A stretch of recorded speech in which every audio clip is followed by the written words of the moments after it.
It's in reference to Christian's question to me earlier that I would like to begin my speech, because he asked me a question when we were speaking over lunch. How does somebody like you end up discussing COVID mandates in a conference full of scientists and medical professionals? And the implication in his question, quite a legitimate implication, may I add, is I've never studied science beyond my GCSEs, which we do in the UK at the age of 16, which is true. I don't have any science qualifications. I have no scientific, psychological, biological, or any other form of ology to my name.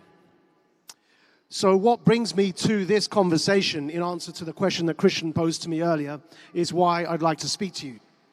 And the reason is I believe that we are all involved, whether we like it or not, and I'm sorry to put it this way. I will try and give you some hope, but at the moment it's important for you to hear. I believe we are all involved involuntarily in a war against our very souls. And this war is being conducted globally. And those on the other side of this war have far more power in the material sense, and that's what they think power is, even though it's not.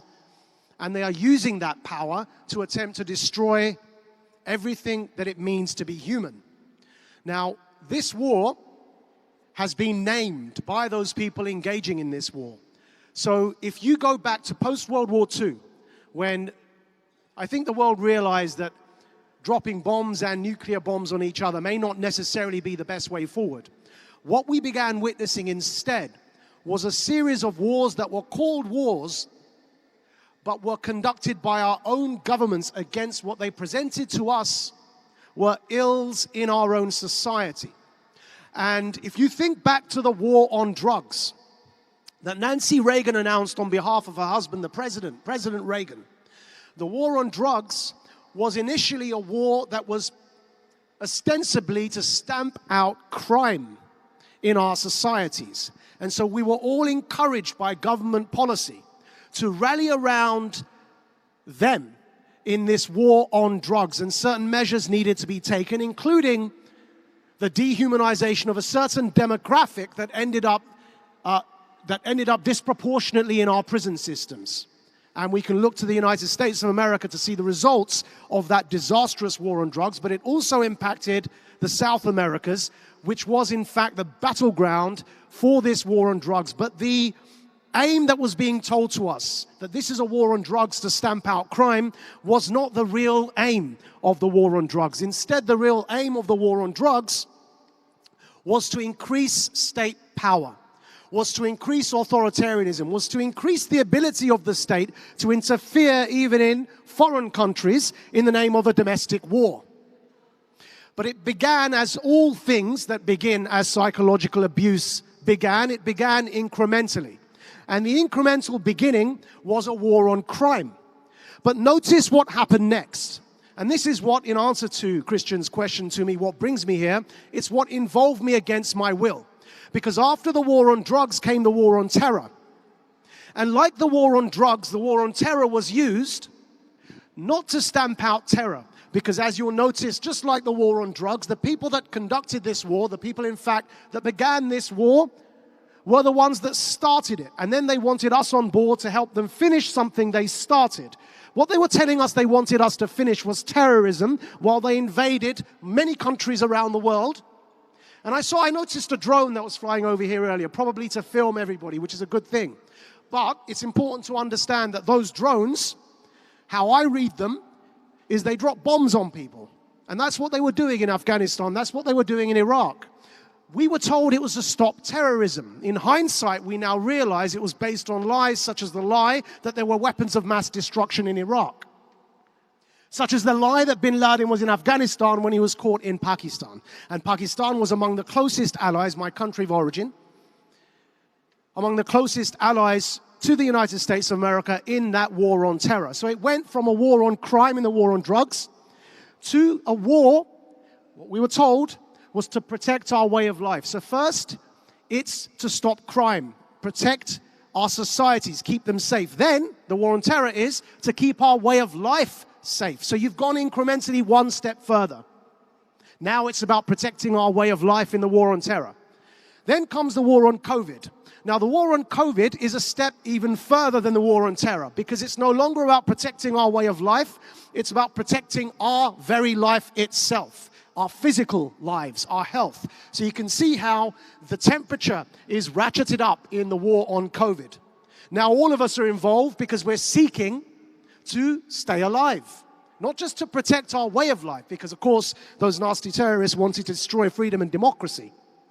Not just to protect our way of life, but to protect our very life itself. So it's more visceral, which allows government once again to incrementally increase the temperature, further the authoritarian measures needed to keep you alive. That's the reason being given to you. Of course, you saw the emergency legislation that was brought in Canada, for example, that allowed Justin Trudeau to freeze bank accounts. Of course, there's a famous or infamous, depending on your perspective, kickboxing world champion called Andrew Tate, who's just had his individual personal bank account frozen for giving a series of podcasts. Now, that happened just this month. It didn't begin with Trudeau freezing the accounts of the truckers' protests in Canada. I can assure you that, as I'm a standing witness here right in front of you, that Muslim bank accounts were being frozen long before that in the war on terror, including my own in the United States of America, HSBC. Froze my bank accounts. I couldn't operate in the name of the war on terror. So you go from a war against crime to protect our safety, to a war to protect our way of life, to a war to protect our very life itself. Now everyone's involved. There's one step that's already been taken to take it even more viscerally beyond protecting our lives. Now you may be thinking, what's more urgent than that? Well, the answer is the war on climate change. Because now we're no longer protecting our own individual lives, but all life on the planet is at risk, is going to be obliterated. We're going to die in 50 years. What, 2030? How many years is that, right? Not even 50. We're going to die in 2030 unless we reduce carbon output to zero. And that means all life on the planet is now at risk. So this war is no longer about protecting our own individual lives, but even animal lives, human lives, heck, the trees, everything's going to die. And in the name of the war on climate, with this net zero carbon policy, you can see how, again, that can be used as an excuse for more authoritarianism. So people have to install smart meters, and those smart meters will tell the government how much power you're using and exactly how you're using it. And, of course, we have to switch to electric cars. We have to switch to everything electric, which can be switched off. If you think it was easy for Trudeau in the Netherlands, for example, against the truckers, the farmers' protests there, against Muslims in the war on terror, against Andrew Tate, a kickboxer who gave a few podcasts to have his bank account turned off, if you think that was easy, just see how easy it will become in the war on climate change under the name of the fact that you have emitted too much carbon to switch off your power. Of course, your currency will not be physical. You will not be dealing in cash, but in central banking digital currencies, which has already been announced by the UK Chancellor of the Exchequer, otherwise known as the Finance Minister, the third most important post in our government, as leader of the G7. In other words, as the leader of the most powerful countries in the world. Rishi Sunak, when he was Chancellor, already announced that we will do away with cash and start trading in central banking digital currencies. That means digital coupons. So if you are deemed to have used too much carbon, if you are not environmentally friendly enough, then not only can your electricity be switched off, but the currency, the very currency you use, will no longer work. When you try and buy a steak, you will be told that actually this steak, this is meat, red meat you're eating, but you had a hamburger for lunch. So you've met your quota today. That's otherwise known as the Chinese social credit system. So as you can see, and I'm very happy to be on a panel with behavioral psychologists, because what I'm describing is, over the course of decades, an incremental policy which nudges the human population on the entire planet towards demanding more and more protection from these demons that are being presented in front of us in the name of wars. And the end result is that we have been, over the course of these decades, incrementally moving towards more and more centralized state control and authoritarianism. Why I'm telling you all this is because it's my job here today to ask you all to take a metaphoric mobile phone. I say metaphoric because I hope you put your physical phones down, but take a metaphoric mobile phone and just pinch the screen and zoom out a bit and understand that the great work all of you are doing here, and it's fantastic work, is but one act of a larger theater. And it's that theater I'm trying to describe so you can understand two things. Understand the context in which you operate, which should give you motivation and encouragement because you are not alone. The context in which you operate, there are the climate scientist equivalent of you attempting to debunk this net zero hoax. There are the political operatives, the equivalent to you in the war on terror, working very hard and have been for a long time, attempting to convince our own governments to pull out of the countries they've invaded. And we can see some of the results of that because we're no longer in Afghanistan. There are the equivalents of you in the war of drugs, on the war on drugs, trying to convince governments that this policy is insane and it's leading to the disproportionate imprisonment of young black men. And that's the only thing it's achieving. It's not reducing drugs consumption.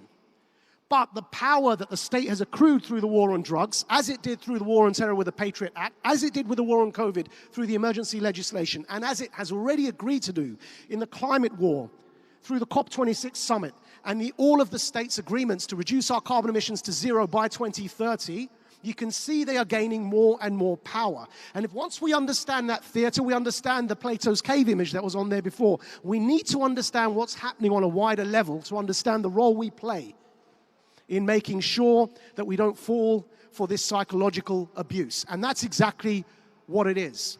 Now, that's what I wanted to present, but why me? Why am I here speaking to you about this? Because as I said, it was the war on terror that involuntarily dragged me into this situation. So, by the age of 24, I was imprisoned in Egypt for attempting to overthrow the Egyptian government. Now, all you need to know about that episode in my life is I was adopted by Amnesty International as a prisoner of conscience. There's no violence even alleged in what we were jailed for.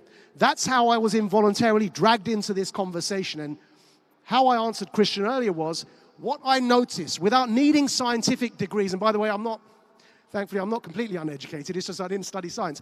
Without needing scientific degrees, the minute I saw the state telling me that if I don't take an injection that they insist I must take, that I will suffer societal repercussions, including losing my job, that's all I needed to know, that war has been declared against the human soul. I didn't need to know nor even prove.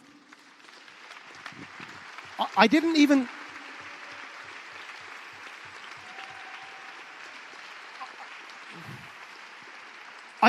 need to know or even prove that the vaccine was going to harm anybody, which clearly by now we can see that it has.